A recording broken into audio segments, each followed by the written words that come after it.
Good morning, everybody. This is your boy Joel. Just up on a Saturday morning, head to the barbershop and just actually was listening to some affirmations. And a lot of people have actually been, when they see me in public, ask me about the affirmations that I check out, and also the reason I utilize affirmations. Affirmations, I've been utilizing them probably for the last maybe 5-6 months, something like that, pretty consistently. And listening on sometimes a daily basis, sometimes nightly basis, and pretty much basically what affirmations are affirming statements, statements in positive language, saying what you are, what I am. Two of the most powerful words in nature, actually, in the English language, are I am. For our biblical scholars out there, if you think about, the conversation between, Almighty God and Moses, as who was to be sent, he said, I am that I am sent me. So this I am, this phrase is such a powerful statement as far as declaring upon yourself, your desires, your will, your dreams, your passions.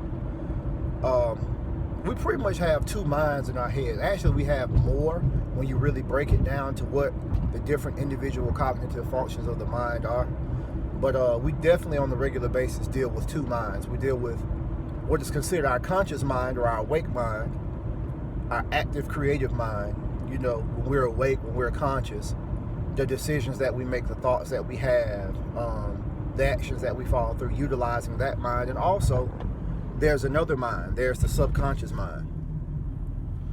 And the subconscious mind is what I deal with more,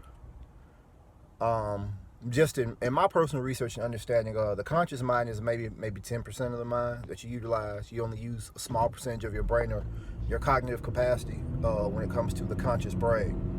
But the majority of the thinking, the majority of the time of the day, if you think about it yourself, you're only thinking. Even if you're awake, you have to be actively have your attention on something for that mind to be utilized. But that subconscious mind is the thing, in my opinion. The subconscious mind is the programming that you go by when you're not consciously thinking. And that's the majority of the time, even when you're awake. You might be doing a task, but your mind drifts off. You watch TV, your mind drifts off. When you do certain things, your mind drifts off. And you're totally not focused on one particular thing at that particular day and time. So what is the programming that is continuing to guide you at that particular time? That is the subconscious brain. And that is really what affirmations speak to. If you know the human brain, it has, functions in there to kind of delineate and separate what is important and what is not important. But truthfully, the human brain takes in everything that it sees, that it hears. The human brain is like a never-ending recorder. And with proper training, you can learn to retrieve virtually anything from that supercomputer that you have between your head, this neurotransmitter called your brain. And in knowing that you can retrieve all this stuff, you can also program that subconscious. And that's what we're doing with the affirmations. You literally program your subconscious for what you want. And not saying that you have to listen to the affirmations I listen to. You might actually want to make your own or write your own affirmations or place them. Some people like to listen to them. Some people like to look at them on vision boards, or some people put them on their bathroom mirrors.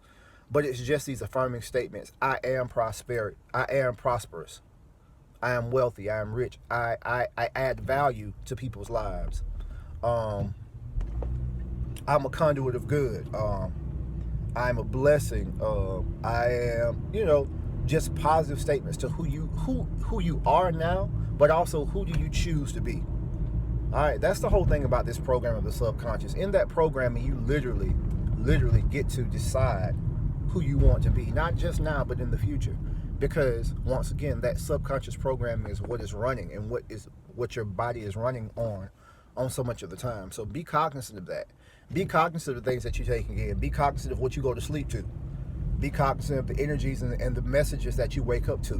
Don't necessarily jump up and grab your phone, because then you're taking in a lot of energy and thought from other people that might not necessarily correlate or coincide with what you're trying to accomplish. Just be mindful. You got to guard your mind, guard your heart, guard those gates in which the information on all this enters your spirit, enters your mind.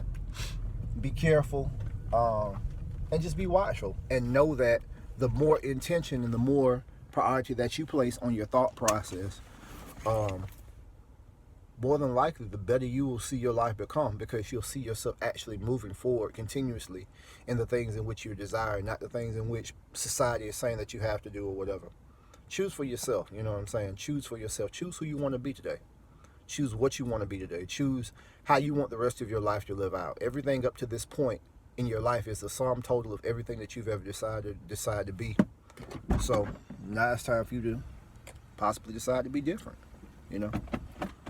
Do you want to be rich? Do you want to be wealthy? Do you want to have a spouse? Do you want to have family? I mean, all three things are attainable. I'm going to the barber shop now. Either way, it was just on my mind because I was listening to affirmations like I do all the time. And hopefully I want to motivate some of you guys to actually think about consuming some of the information as well. Is nobody? Oh, everybody's sitting in their car. We'll find out either way. All right. Holla. Peace.